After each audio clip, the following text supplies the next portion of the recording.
Hello everyone, I'm Hugo. And I'm Jake. And this is the Bible Reloaded, and we're back to talk about a movie I'm sure we're all excited for because it comes to us from those wonderful people over at PureFlix, and their track record is just, they're nailing it so far, so... Yeah. Oh, and I mean, the star power, the sheer star power of this movie. I'm not going to blow the wad yet. We'll reveal that as the trailer unfolds, but oh boy, are we in for a treat. Yeah. A real delight. They have two movies coming out this year. The first one already came out. I believe it's called The Case for Christ. It's sort of the story behind that book by What's-His-Face. I'm sure we'll get to that eventually, but today we're focusing on the trailer for this October's The Same Kind of Different as Me, which is quite possibly one of the worst titles for a movie I've ever heard in my life. So without further ado, let's review the trailer for terrible title movie I'm not going to say ever again for the rest of this review. I had another dream last night. Was it a good one, or was it about me? Oh, Greg Kinnear, you're so charming and not at all off-putting, and I'm certainly not jealous of you for being stuck to the chiseled body of a young Matt Damon in the summer of 2003. I'm also not jealous of the very real, not-a-joke fact that Ben Carson played the doctor in charge of separating you. And now we know what happened to Greg Kinnear's career. It was about a poor wise man who changes the city. And I saw his face. Oh, neat! This movie's gonna ruin the career of Jaimin Hansu, too! Of Amistad and Blood Diamond fame. He's also the guy that Bautista murdered in Guardians of the Galaxy. You guys remember that? You guys... head thing ripped off. This is going to be Magical Black Man. This is going to be Magical Black Man, right? movie. Yep. Yeah, Okay. It is, yep. Not a shocker. Okay. Better than Uncle Tom, the movie. Debbie, I got a sales call at 6:30. I got to drop off contracts north of town. No, you don't. Yes he does. He just said he does. What? Hello? When Greg Kinnear has business, he does the business. No fake TV wife of his is gonna tell him otherwise, especially not Renee fucking Zellweger, whose crowning achievement is being bad at the English accent. That's Renee Zellweger, without makeup. Not a good look. Is there any infectious diseases floating around this place I should know about? You know, they say the best way to market your movie is to make sure that the audience knows your main character is an asshole right off the bat.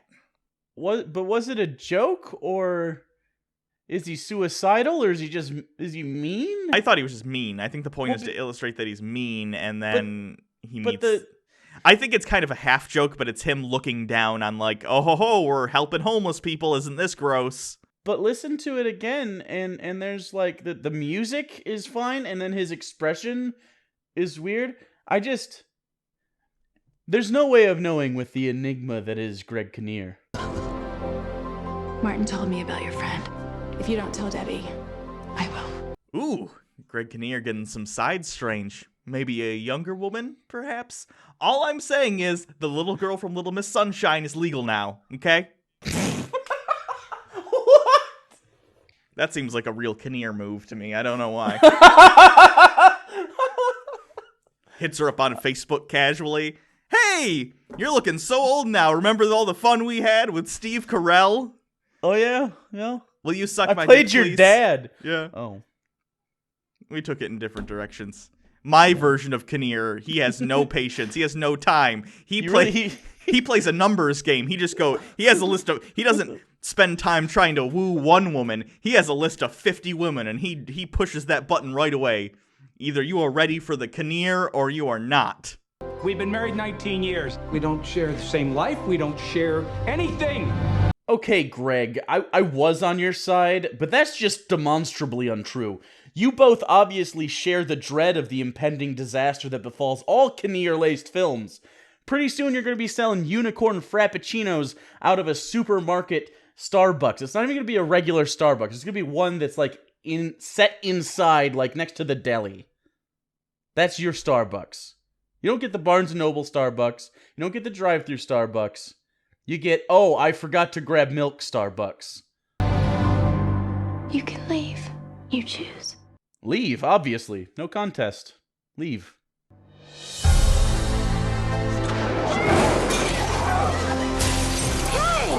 Wow, someone tell Kendall Jenner to get that guy a Pepsi. Am I right? That's a timely. All right. Here's the thing, guys. Yes, even as of this recording, the Kendall Jenner Pepsi ad isn't funny. It ran its course. But this video is going to be up for a long time, maybe in perpetuity. So any references I make, at the end of the day, are going to be dated eventually.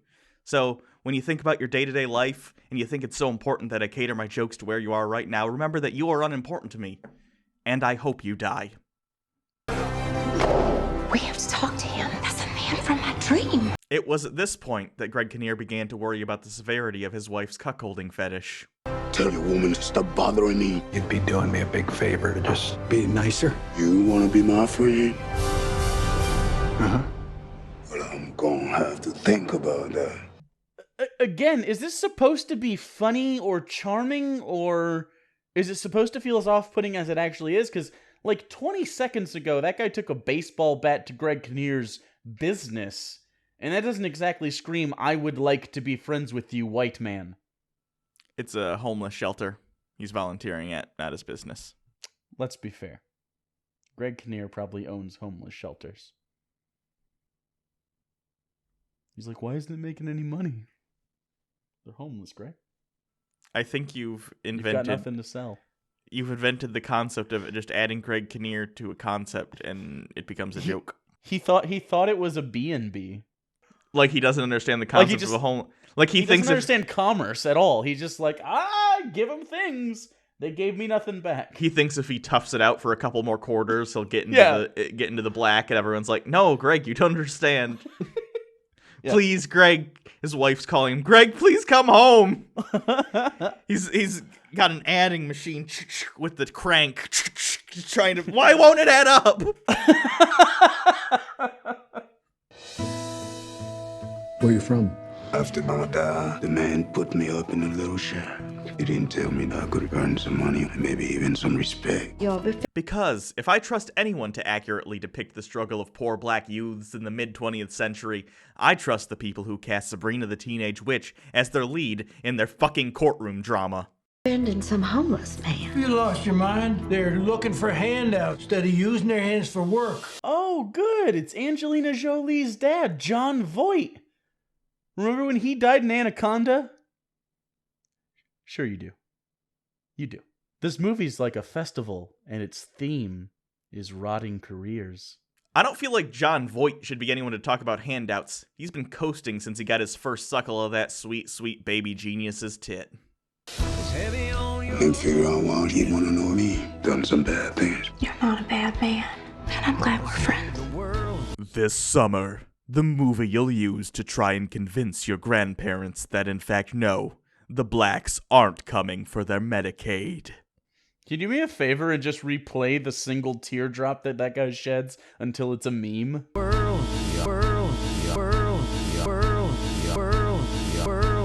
Hanging out with a homeless guy? How was it? Actually, it was kind of amazing. Some things you need to know about Miss Debbie. She's the only person to love you enough not to give up. I love you, Ronnie Ray. Man, I'm really glad the magic black guy's gonna have an opportunity to teach the white devils a thing or two about Jesus in this film. Warms my privileged heart. In fairness, homeless people are a lot cheaper than marriage counseling. Half a sandwich gets you a whole hour. Unless it's Subway, then you get half an hour. It kind of seems like Jaimin Hansu's role in this is basically to get Greg Kinnear into Renee's snatch. But maybe I'm just bad at trailer breakdowns. I, along with most of the other members, have a problem with you bringing your friend around. You can tell him that yourself. He's standing right there. So I don't have a joke about the scene they just showed. I just wanted to marvel at this face for a bit. Look how effortlessly he acts happy. The deep pain of his irrelevance is just behind those eyes. But you never know it from looking at him. You do you, Greg. So, this movie's definitely aimed at people who think black people are scary, right? Because like that joke only works if you empathize with how uncomfortable he's now making the racist guy. Which, like, I get it, but I just feel like maybe it's a homeless thing? I don't. I feel like it's got It's a black thing, but they it's a- frame it as homeless. It's a black thing hiding as a homeless thing. He's in homeless camouflage. Anyway, all right. So that's that trailer. For some reason in my head, that character keeps coming back. He's like, "Don't let him get next to our chicken, Francis. Keep your watermelon safe. We're going to the minstrel show. He won't like that." It's apparently based on a true story, at least according to the trailer. Whatever. They're So- all based on true stories, right? But the weird thing is, that says to me that there is some waspy white family out there that thought meeting a homeless black guy and becoming friends with him was so significant that it needed probably a book. It's probably based on a book and a movie made out of this event that we met a homeless person. Like, yeah, they're also people. Like, this so seems aimed at PureFlix's upper middle to upper class Christian white audience. Right, like there was that one movie with Robert Downey Jr. and Jamie Foxx, and Jamie Foxx played the homeless guy, but it wasn't about Robert Downey Jr. meeting a homeless guy. It was about the homeless guy being like a savant cellist. Like, and that was really interesting. He had like mental issues. That was interesting. This is just like, look at, we were begrudgingly charitable to this black guy who was homeless and hard stuck, but then, you know, he's also a Christian. It worked out in the end. Yeah, That's not a story? What if the homeless guy was a fucking Muslim? This movie wouldn't be made. That's for goddamn sure. I want to see that movie. Oh, we met this homeless guy, and then we found out he was nice, but then we found out he was a Muslim, so we reported him, you know, to Homeland Security, and we haven't seen him ever since. So, right. We solved that problem. You're welcome, America. Anyway, we'll probably do that when that comes out. Yeah. It seems probably not as bad as God's Not Dead, but it does have sort of weird overtones that I think would be fun to talk about. Special announcement, we have started a VidMe channel, which is at vid.me. I think it's /Hugo and Jake. It's not just going to be TBR or TQR or Unpop. We're going to have all sorts of stuff on there, especially stuff that YouTube doesn't allow us to have. For instance, we will be reposting the Fireproof review that Sony has blocked on YouTube. We will be reposting that over to VidMe. Now, there's a thing about VidMe. It's totally free if you want to follow, and then there's a $1 option to subscribe, which is kind of like Twitch, yeah. Because they don't run ads right now. They will eventually, but they don't do it right now. And so with the $1 subscription, it's like a monthly thing. It's only going to be $1.